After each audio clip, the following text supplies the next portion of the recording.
Welcome to the best classroom ever. If you love math, or even if you don't, make sure to take Mr. Ng's math class.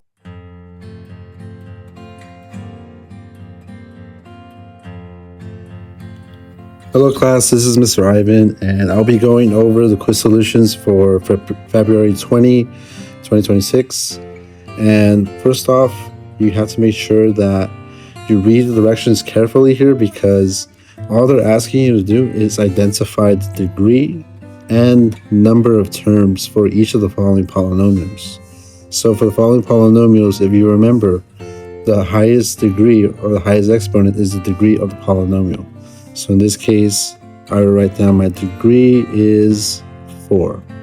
And the number of terms for this first example is just counting the first terms. All of these are separated by addition or subtraction. So in this case, I have 3 terms.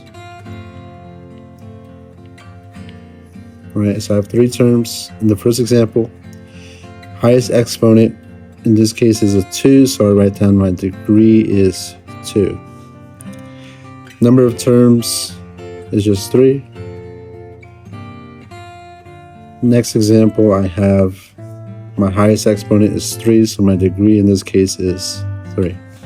Number of terms is 4. And then lastly, I have degree is 3, and number of terms is 2. All you have to do is just write down the number of terms and degrees. You did not have to factor any one of these, and you got 2 points for each part. So in total, 8 points is what you would have earned if you correctly labeled the degree and terms for all of these. Okay, moving on to the next examples. So be mindful here, you have to read the directions, because all you have to do is just solve for 2. So in this case, I'm going to be showing all of the solutions, and I'm going to remind you of the methods that you can use. For the first example, we have a trinomial, right? 3 terms, degree 2. What we learned in class is that we can actually solve this using 2 ways, but I'm going to focus my attention on the Xbox method. So using the Xbox method, I can write down first my X term, my X, and on top I have A times C. So A is 6 and C is -5. So on top I have -30, and the bottom I have my B, which is 7. So I'm looking for 2 numbers that multiply and give me -30 but add up to 7. And those 2 numbers I can think of are 10 and -3. Okay, so when I construct my box, I want to make sure that in the diagonals I put the 7, the -3x, and 10x. So I'm going to put -3x, 10x. Usually it does not matter which direction it is, because of the fact that usually we have a perfect square here. Unfortunately, we do not have a perfect square in the top left. We have 6x squared. So we have to make some adjustments in this one. So we already know that this is also -5. So we have to be strategic about what goes up here, what goes up here, etc., etc. So let's think about it this way. If I know what the greatest common factor is between these two, I know that the greatest common factor between these two, the only thing that they share is a -1. So I'll put -1 up there. Next up, this means that this has to be a 5, right? Because 5 times -1 is -5. And then lastly, this means that this up here has to be a 2x, right? Because 2x times 5 gives me 10x. And then the last piece of the puzzle is just this 3x right here. So 3x times 2x gives me 6x squared. And so because now I finally factored everything, my answer is 2x minus 1 times 3x plus 5. And this is your final answer. So let's move on to the next one.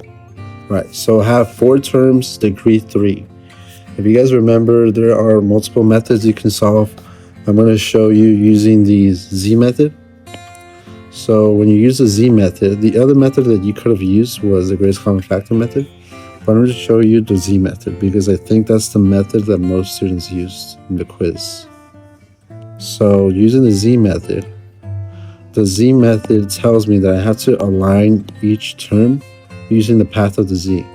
So which means I have to put in x cubed, my first term up there on the upper left, followed by negative 4x squared, negative 9x, lastly I have 36. Alright, so I have to be strategic about what goes up here and what goes to the side. So I know that x cubed, the factors of x cubed are x squared times x. So it does not make sense for me to put x squared on top because x squared times something down here is going to be kind of, it's going to be a lot of trouble trying to figure out what that is. That gives me negative 9x. So I'm just going to put x on top and x squared to the side. So which that means that this has to be a negative 4. And then lastly, this means that this has to be a negative 9. So everything checks out. X times negative 9 is negative 9x. And negative 9 times negative 4 gives me positive 36. So far so good.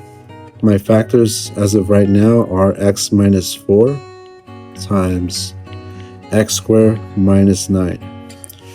Most students left their answer like this, but the problem is that you could still continue to factor this.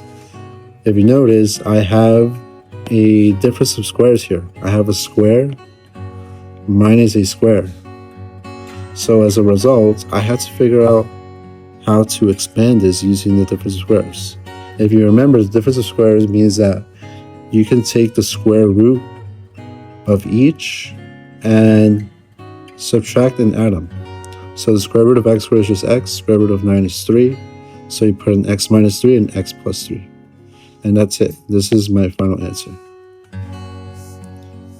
Okay, moving on to the last page. So in the last page, I have a trinomial of degree 4. Trinomial of degree 4, you could have used either the x box or you could have used the substitution method or the chunking.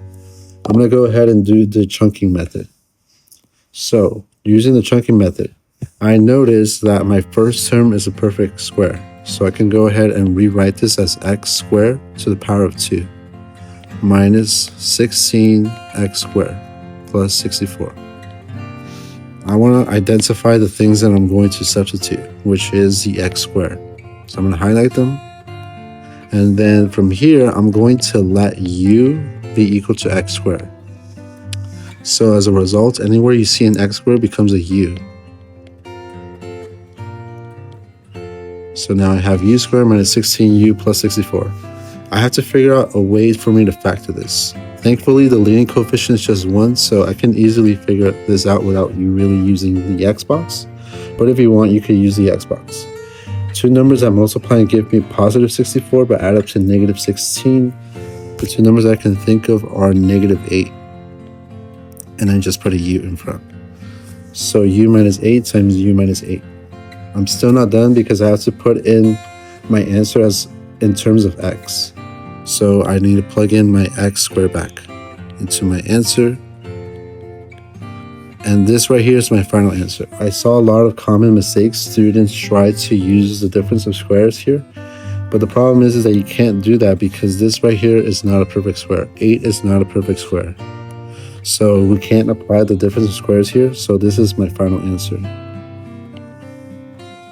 Or you could have written this as x squared minus 8 squared. Either way, you've got the same full points. Either way. Okay, moving on to the last question. This right here is the difference of cubes. The only method that we learn in class for this is the difference of cubes formula. So, with that being said, let's apply the difference of cubes formula. Okay, so difference of cubes formula. I know I can apply difference of cubes formula because the first number, the first term, 27x cubed, I can rewrite this as 3x to the power of 3. And the last one, 8, is a perfect cube. So this is actually 2 cubed. And I'm going to highlight the things that are inside here. So 3x is my A, and 2 is my B. And if you remember, the difference of cubes formula is A minus B. Both of these differences if we take the cube difference, the result is a minus b, a squared, leave a big gap for you to put b squared in the end, ab, and you gotta keep track of what the signs are. So the signs are same, opposite, always positive. So what that means is that my original sign was negative, so that's why I put the same sign as negative. This one is the opposite sign, so I'm gonna put positive and then always positive in the last one. So I gotta keep track of using this formula. So substituting a as my 3x, I put 3x minus 2. And then I have 3x squared, which that becomes 9x squared because I'm scoring 3x. Plus ab, so that's 2 times 3x, which is 6x. And then b squared is b to the power of 2, which is 4. And this should be my final answer. There's nothing else I can simplify from here. So this is my final answer. And if you got that, then you got 4 points. All right, hopefully this video you found this useful, and I'll see you guys in class. Bye. If you love my pretty mud, let's begin to try it with me, and you will get the score. Better score, and then try again with me. Let's begin again right now. Again.